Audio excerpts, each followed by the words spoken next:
Samsung has officially unveiled the Galaxy S25 Edge, a notable addition to its flagship lineup, during the recent Galaxy Unpacked event in San Jose, California.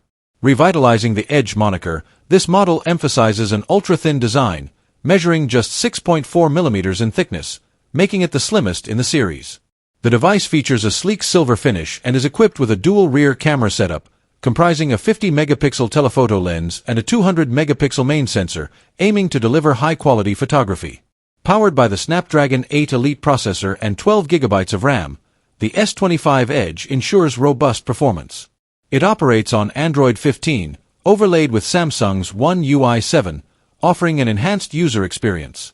The integration of advanced artificial intelligence capabilities further personalizes interactions and optimizes device efficiency. The Galaxy S25 Edge is anticipated to be available in select markets, including the US and Korea, with a potential release in May 2025. Pricing details are yet to be disclosed.